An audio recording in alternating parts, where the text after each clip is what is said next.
여러분 안녕하십니까? 헬로티비 뉴스입니다. 동두천시가 성병관리소 철거를 시도한 지 일주일이 지났습니다. 시민사회단체는 여전히 성병관리소 앞에 천막을 치고 철거를 반대하고 있는데요. 갈등이 여전히 이어지고 있는 현장을 이재필 기자가 취재했습니다. 동두천 옛 성병관리소 건물 앞입니다. 밤새 내린 비로 성병관리소 앞 천막은 축축히 젖었습니다. 동두천시가 성병관리소 철거를 시도한 지 어느덧 일주일이 흘렀습니다. 그동안 동두천시는 수차례 철거를 시도했고 그때마다 시민단체는 이를 막아섰습니다. 성병관리소와 맞닿은 소요산 문화생태공원입니다. 시민단체는 이곳에도 감시 천막을 설치했습니다. 지난 일요일 새벽 철거 영역업체가 포클레인을 앞세워 성병관리소 진입을 시도했기 때문입니다. 보시는 것처럼 보도블럭이 파여 있고요. 나무는 부러진 채 쓰러져 있습니다. 포크레인이 성병관리소 철거를 위해 진입했던 곳인데요. 당시의 흔적은 현장에 여전히 고스란히 남아 있습니다. 도착해서 보니까 이미 공원도 다 망가져 있고 나무들도 포크레인에 찢겨져 나가서 전쟁터가 이런 모습이 아닐까라는 생각이 들 정도로 저는 솔직히 굉장히 무서웠습니다. 시민단체는 지난 14일 동두천시청을 기습 방문해 박형덕 동두천시장 면담을 요구했습니다. 시민단체는 철거 여부를 떠나 갈등 해결을 위해 시가 대화에 적극 나서주길 희망했습니다. 무조건적으로 철거를 막겠다라는 게 아니라 대화를 통해서 이 성병관리소를 어떻게 보존하고 발전시키는 것이 동두천의 발전을 위해서 득이 될 것인가 하는 부분을 같이 이야기를 하자는 거거든요. 시장님께서 계속 길을 막고 계신데 중요한 건 이제 시장님이 좀 나와 주셨으면 한다. 현재 동두천시와 시민단체는 면담을 두고 논의 중인 것으로 알려졌습니다. 지역사회의 갈등을 풀어낼 해법을 찾아낼 수 있을지 관심이 집중됩니다. 헬로티비 뉴스 이재필입니다. 양주시는 15일 은남 일반산업단지에 국내 생활용품 유통업계에서 이름을 알리고 있는 주식회사 아성다이소와 최초로 입주 협약을 체결하고 양주 허브센터 설립을 약속했습니다. 이번 협약을 통해 다이소는 은남 산업단지 내 산업시설 용지 11만 제곱미터가 넘는 용지를 수의계약으로 공급받게 되며 양주 고용 창출을 위해 상호 협력할 것을 약속했는데요.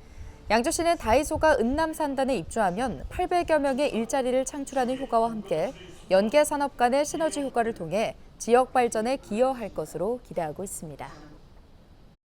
이번 협약은 단순히 입주 기업을 유치하는 것에 그치지 않고 양주시의 산업 경쟁력을 높이고 지속 가능한 성장의 기반을 마련하는 중요한 계기가 되리라 생각합니다.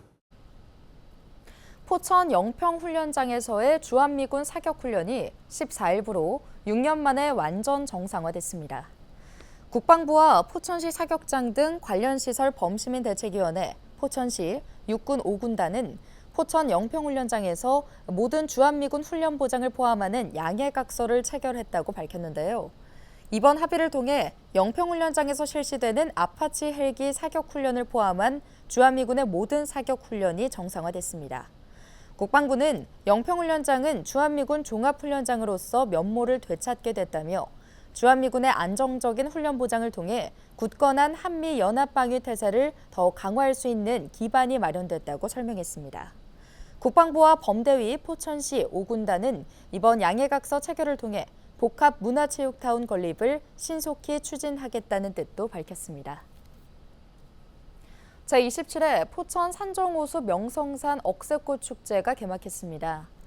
개막식에는 백영현 포천시장과 김용태 국회의원, 방문객 등 약 1,000명이 참석했는데요. 백영현 포천시장은 포천 시민의 자부심 억새꽃 축제에서 모두가 즐겁고 소중한 추억을 만들어가길 바란다고 말했습니다. 억새꽃 축제는 오는 27일까지 산정호수와 명성산 일원에서 진행됩니다.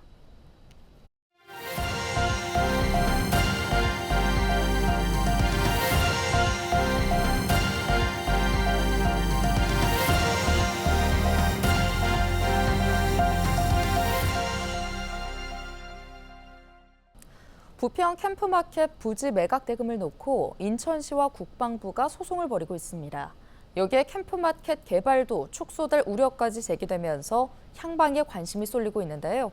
자세한 내용 취재기자와 연결해 알아보겠습니다. 보도국 송효찬 기자 연결돼 있습니다. 네, 송 기자, 우선 인천시와 국방부의 소송전 어떻게 진행되고 있나요? 네, 우선 이번 소송이 왜 시작되는지부터 봐야 할 것 같은데요. 인천시와 국방부는 지난 2013년 캠프마켓 토지 매입 협약을 맺고 매각 대금은 공여 해제, 즉 반환 후 감정평가에 확정 정산하도록 했습니다. 여기에 감정평가 시점이 주요 포인트인데요. 인천시는 평가 시점을 캠프마켓 소유권이 미군에서 국방부로 반환된 시점인 지난해 12월로 정해야 한다고 요구하고 있는 상황입니다. 반면 국방부는 오염토 정화 작업까지 완료된 뒤 감정평가에 나서야 한다는 입장인데요. 국유재산법상 일반재산 처분 절차를 따라야 하기 때문입니다. 이번 소송의 쟁점 중 하나는 바로 캠프마켓 전체 면적 44만 제곱미터 중 10만 제곱미터인데요. 34만 제곱미터인 공원 도로 부지는 국비를 66%가량 지원받을 수 있어 시가 부담해야 할 금액이 적습니다.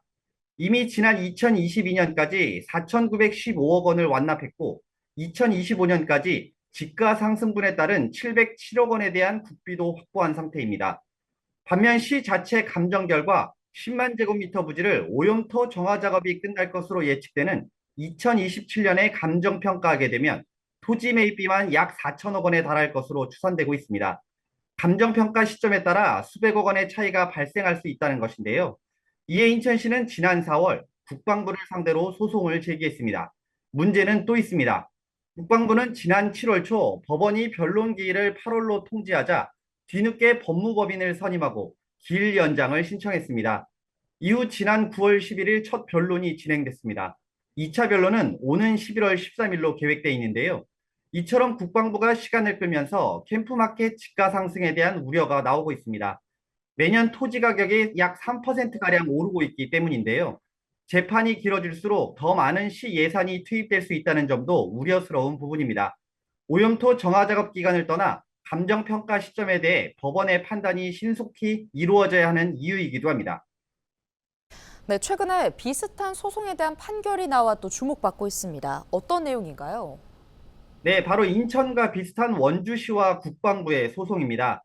지난달 11일 서울고등법원은 인천과 같이 2013년 반환협약을 주장하는 원주시 손을 들어줬는데요.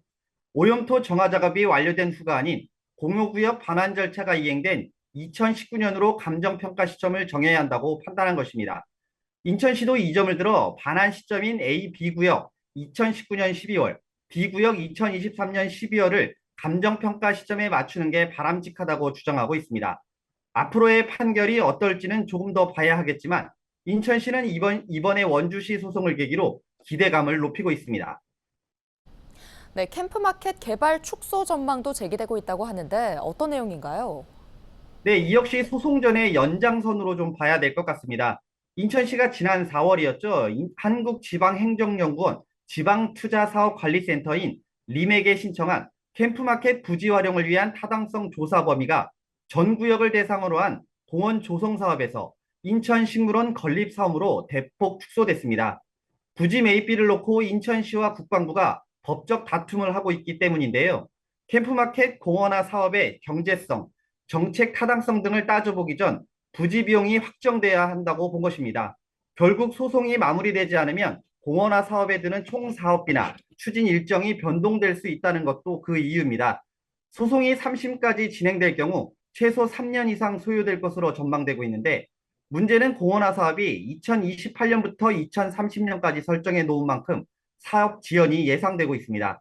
결국 인천시는 리맥에서 선정한 인천식물원 건립 사업을 캠프마켓 사업 1단계로 추진하기로 하고 내년 상반기까지 타당성 조사를 완료할 방침입니다.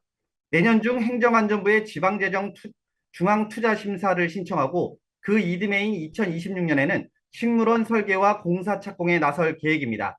나머지 사업은 소송 전 결과를 보고 결정될 것으로 보입니다. 네, 여기까지 듣겠습니다. 보도국 송효찬 기자였습니다.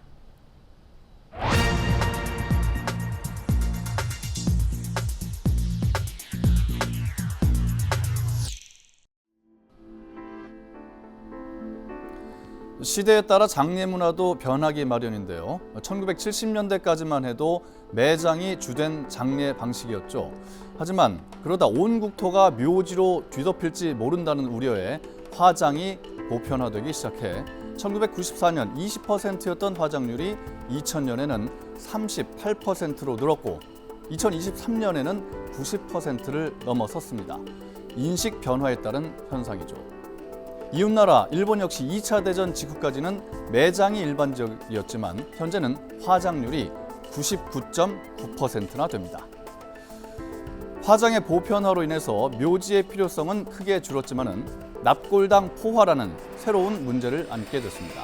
대개 30년 정도의 봉안 기간이 끝나면 납골당에 모셔뒀던 유골을 돌려받는데 시설 포화와 비싼 비용 문제로 인해서 유골 관리가 어렵다는 문제가 생깁니다. 특히 1990년대 화장과 납골당 봉안이 보편화되기 시작했기 때문에 봉안 기간 30년이 돌아오면서 유골함의 대거 이동이 불가피해졌습니다. 일본 역시 납골당 포화로 인해서 다양한 대체 수단이 주목받고 있습니다. 나무 아래에 유골을 묻는 수목장, 그리고 유골을 바다에 뿌리는 해양 산골, 심지어 유골의 일부를 우주로 보내는 우주 산골도 있습니다. 유골을 담은 캡슐을 만들어서 인공위성과 함께 발사하는 건데요. 인공위성이 지구 궤도를 도는 동안 유족들은 실시간으로 위치를 추적할 수 있고 일정 시간이 지나면 인공위성이 대기권에 진입하면서 소멸됩니다. 우리나라도 이미 일부 시행되고 있지만 수목장과 화장한 유해를 산과 바다에 뿌리고 표지를 두지 않는 산분장, 그리고 디지털 추모가 보편화되도록 해야 한다는 의견이 제시됩니다.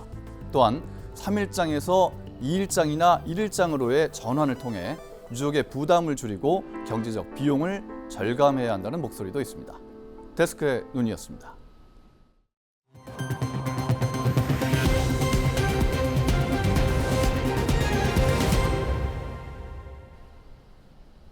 북한이 국경 부근 포병 부대들의 완전 사격 준비 태세를 갖추도록 한 것에 대해 경기도가 북부 접경 지역 5개 시군을 위험구역으로 설정하는 방안을 검토하기로 했습니다.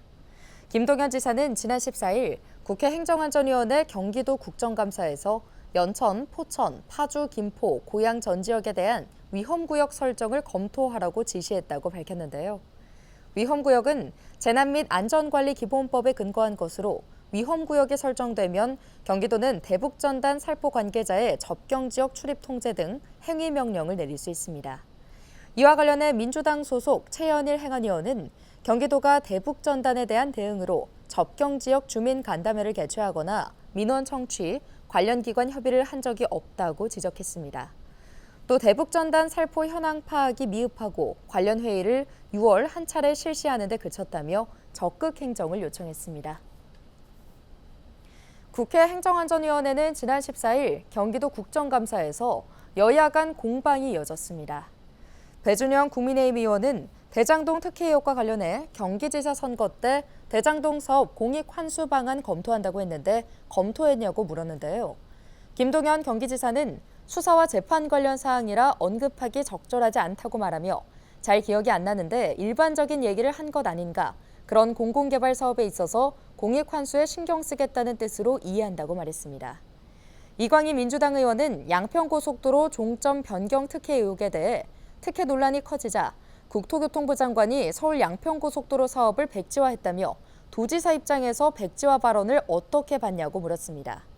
김 지사는 제가 경제부 총리 때 우리 장관이었다면 대통령에게 해임 건의했을 것이라며 경기지사로서도 장관의 한마디에 오랫동안 여러 절차를 거쳐온 걸 손바닥 뒤집듯 하는 것에 대해 강력히 의사표시한 바 있다고 답했습니다. 그 밖에도 지역화폐 운용사 코나아이 특혜 의혹, 일산대교 무료 통행 처분 등을 두고 공방을 벌였습니다. 오늘 준비한 소식은 여기까지입니다. 함께해 주신 여러분 고맙습니다.